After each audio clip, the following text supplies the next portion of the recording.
Hey gamers, Maniac here with GamingSense.net. Just got back from Microsoft's Xbox One demo in Boston this past weekend. For those of you who don't know, Microsoft is actually showing off the Xbox One 2 months before launch and showing some games on the platform at various Microsoft stores across the country. They launched this past weekend in Boston, which is where I checked it out with Princess Angel. And if you check Major Nelson's official website, MajorNelson.com, you can probably see a listing of if this event is going to a town near you, basically. Well, what can I say about this? I got to check out the console itself. I got to check out some games for the console. At my particular event, they were demoing Killer Instinct and the new Forza Motorsport game, as well as they were showing off the technology behind the controller and the new system itself. All impressive. But I think the first thing you're going to want to do is, okay, show me the console.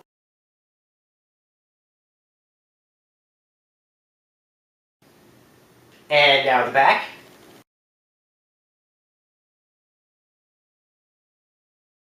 Comment about the back. You'll probably notice that there's a string of ports back there. In particular, you'll notice 2 HDMI ports. The idea is that one of those HDMI ports is the output that'll go directly into your home theater system or your high-definition television, and the other is an input, which is designed specifically for your digital cable box. A few things I got to make a comment about here. One, when they first demoed the Xbox One when it was first announced, they made it look like the thing would have its own internal cable box. I am really, really angry that it doesn't, and that it will likely rely on your already existing internal cable box. For a person who's got shelves upon shelves that are full of video game systems, I'm really mad basically that they haven't been able to, that I'm going to have to basically keep my cable box along with that shelf. That's really upsetting. I was hoping that I could get rid of it when I picked up an Xbox One. The second thing you'll probably notice is that it didn't look like it had an analog output. There were a few ports in there I didn't recognize, and those could very well be proprietary analog cable ports. But some of those ports I mostly could identify. One of those was a power port. One of them was clearly, obviously, a wired Ethernet port. No modem on this thing. I mean, who needs that? One of those was clearly two of those, I should say, were the HDMI ports. And then there were a few extra ports in there that were not identified. At least I couldn't tell from the case. The case was kind of obstructing being able to make out clearly what those ports were. One has to be a Connect port because the Xbox One will ship and require use of the Connect 2.0. So one of those has to be a wired Connect port. There are 2 USBs back there. There could very well also be some extra USBs in the front as well. And that's basically what I was able to identify. Oh, and there's an optical audio connection there for people who may be using legacy surround sound amplifiers, which don't use HDMI. You'll be able to output all of your audio in surround sound through the legacy optical audio connection. That way you'll be able to get surround sound on your already existing amplifier. But to me, it didn't look like this thing is going to have a standard def output of any kind. So for those of you with standard definition TVs lying around, you're going to need to upgrade.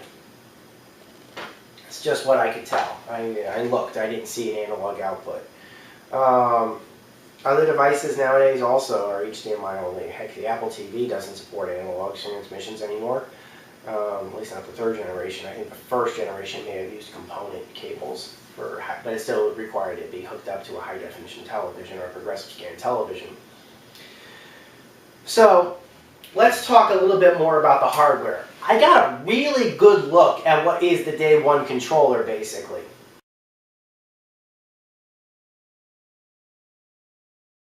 The responsiveness on the controller itself is at least according to their estimates, at least 15% more responsive than an Xbox 360 controller. It's still wireless. It will have a built-in headset output, so you'll be able to plug in wired headsets directly into it. If you don't want to, obviously the Kinect can be used to double for your headset commands. The case that I saw did include a headset in the case itself. For all I know, that could mean that this R finally decided to ship with some headsets. Maybe, maybe not, don't know. But there was obviously a headset included with that package that was shown on display. So wired headsets will certainly exist for this thing. The coolest feature that they were touting at the event of these new controllers is the new Rumble feature. Now, Rumble has been available in controllers since the days of, well, they've been around for quite a while, based upon adapters, but I think a lot of people probably remember their first experience with Rumble being from the DualShock, the original Sony PlayStation DualShock controller, which had built-in Rumble. Other systems later brought in Rumble, like the Rumble pack for the N64 and stuff like that, but by the days of the, I guess you would say, the PS2, the GameCube, and the PlayStation 2, Rumble practically became standard until Sony stupidly took it out of the 6-axis controller for some odd reason. But even then, you're probably going to notice Rumble hasn't really changed that much over the years. Rumble is still Rumble. And the way Rumble usually worked in controllers up to this point was that they'd include some type of unbalanced weight inside of the controller itself, or perhaps like a large one and possibly a small one, and motors that basically would move that unbalanced weight around when signaled, whether it be the large one or the small one, which would basically make the entire controller feel as if it was shaking. It was very uniformed. So when you get feedback from a controller, whether it be a heavy jolt, a minor jolt, or something else entirely, the entire controller would uniformly shake. The Xbox One controller is designed entirely differently than that. In fact, they're actually calling it Surround Rumble. No joke, that's what they're calling it. It's going to be like a surround effect. And the way that it works is that it has different rumble motors or possibly different weights in different parts of the controller itself, so that when you feel the controller and when you get a control, you will feel the effect actually gyrate through the controller non-uniformly. Like, for example, if the way that we demoed it, and Princess Angel got to demo this as well, she actually realized when they ran a heartbeat effect through the controller, that was like her favorite effect. And the way that it worked was, it felt like you'd get a large pulse on the outer portion of the controller, and then right afterwards a smaller pulse on an inner portion, or vice versa, I can't remember. But basically one portion of the controller would have a large pulse, and then right afterwards a smaller pulse from a different part of the controller entirely. You really have to feel the effect for yourself to get it, to know how it feels exactly. But just be aware that the second you do feel it, you'll know that it's completely different than how an Xbox 360 controller feels when it rumbles. And it's just fascinating in that effect. I unfortunately didn't get a chance really to play any games using the Rumble feature, just a few of their demos, but they did make it clear that they could do this kind of effect, all different kinds of effects with this. They showed how a car would start basically, or how different guns could fire, whether it be you fire a bazooka, how different, like you could feel like a missile going through the grip itself as it launched, or feel a shockwave afterwards. Small arms fire would have less of a rumble going through the grip. Larger arm fire would have more steady. Car effect from the ignition being turned on and being revved up in different gears would have different effects through the controller, that sort of thing, basically. Very fascinating. It's very fascinating. Can't wait to see what that's going to be done for games, but that's basically just what they're offering. It's not anything that has to do, I did not, unfortunately, get a chance to demo this controller in a real gaming environment. I did, however, get to play Killer Instinct, and for those of you guys who visit my site or my YouTube channel have probably noticed that over the weekend I did in fact post up a video courtesy of Princess Angel's cell phone, and a Microsoft Store employee willing to take the video of Princess Angel and I playing the new Killer Instinct game. Now, for those of you who have seen the video, you'll probably notice that she and I was playing on what looked to be a classic Killer Instinct arcade game. That was not a Killer Instinct, that was a shell for a Killer Instinct arcade machine, but the internal mechanics were all Xbox One mechanics. So just be aware of that. That's not some. It might have been a demo unit or something like. Let me rephrase this. It might have been like a dev unit or something like that inside, but it definitely was Xbox One hardware. That having been said, no Kinect features. I didn't notice any Kinect plugged into the system. Princess Angel and I didn't use any Kinect features. We did, however, use the official Xbox One arcade sticks, which pretty much worked exactly like classic arcade sticks. I did notice that they featured 4 extra gray buttons on top of the already normal interface buttons. There were also it was also a start button, although that was kind of receded back into the controller. But there was a start button. There were 2, obviously, there was 1 analog stick specifically, as well as a D-pad included. That was all there. I did not notice a second arcade stick, just one arcade stick. From the looks of it, this thing was basically designed from the ground up to be exclusively for Killer Instinct from the looks of it. So those of you who may be arcade stick purists, just be aware, I can't honestly, with that design, think of any other games that are coming out for the Xbox One, at least not for launch, that might be able to make use of it other than Killer Instinct. That having been said, if you're a Killer Instinct aficionado or a fighting game aficionado, you're probably going to want to get this thing because you'll be able to play it almost like a purist. A few comments. Obviously, I'm no Killer Instinct expert. Princess Angel is a fighting game player. She does play a lot of fighting games, but she's never played Killer Instinct or the Killer Instinct series before. She's more of a Mortal Kombat Soul Calibur player.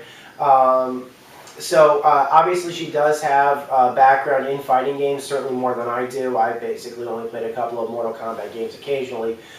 She certainly played them a lot more than I have. But in her case and in my case, other than maybe one time I played Killer Instinct on the original arcade back when it was available in the arcade, I've never played Killer Instinct really. So that's why I'm hoping. I do actually know somebody who actually is a Killer Instinct expert. Unfortunately, they couldn't be there to the Boston event. But hopefully for launch, at least these are my plans, when Xbox One launches, I do know a Killer Instinct expert. L-Train happens to be a Killer Instinct expert. And my plan is to have him for the Killer Instinct Xbox One launch to get some footage of him playing.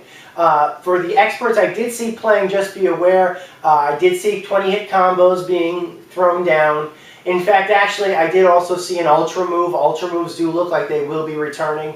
From what I remember, somebody else in the line that I was in bet like I guess their friend, to do an Ultra Move before the game was over.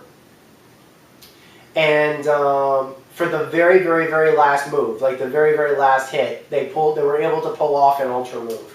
And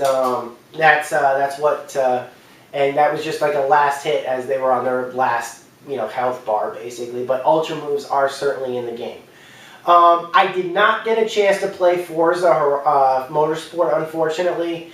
However, from what the technical information that I got from this, the game is currently running on the demo units, 1080p 60 Hz. Unfortunately, for those of you guys who don't know technicals, but for those of you, you can't do better than 1080p 60 Hz. It's not possible. And the reason why is because that's a limitation of the cable. HDMI ports max out at 60 Hz. And if you want more than 60 Hz, you're probably you're probably gonna have to use a whole new HDMI standard to do it. And in all likelihood, you're probably also going to have an entirely new TV standard as well. Because if you look in your manual, you'll probably notice that depending upon your TV manufacturer, my TV model does cap off HDMI at 1080p 60 Hz. That's the maximum. I think, in fact, some probably may cap at 30 Hz, depending upon your TV and things like that. But just so you know, 1080p 60 Hz, That's the best we can do. That's like the best that modern technology can do right now. Again, depending on your TV. If you got a 4K TV, who knows what you'll be able to do. I can't afford a 4K TV. They're like $5,000. So yeah. I did hear a bit of musing. I think this might be a rumor that Xbox One and possibly the PlayStation 4 will support 4K natively. I know NVIDIA hardware-equipped computers certainly can right now, but I haven't heard confirmation about 4K support natively. Certainly plenty of native 1080p support, but not 4K support. So take for that as just simply a rumor. I don't know, and if you have heard differently, just simply post a comment with your source below. As for the event itself, I had a really good time. If the event is coming to your area, I totally recommend checking it out, especially if you have an intention to pick up Xbox One. You may be, right now, Major Nelson did say that for most part, Xbox One pre-orders have been capped off, but they are possibly offering a few extra here and there to stores for the events if you want. So when you're doing the events and you haven't currently put a pre-order down, they probably will accept the pre-order. But just be aware that according to what they said, that they are done with pre-orders for the system right now. Only under special circumstances are they taking any more. But you can just take that as a marketing plug, perhaps. I don't know. So there you have it, guys. That's the Xbox One preview. I had a great time. Princess Angel had a great time.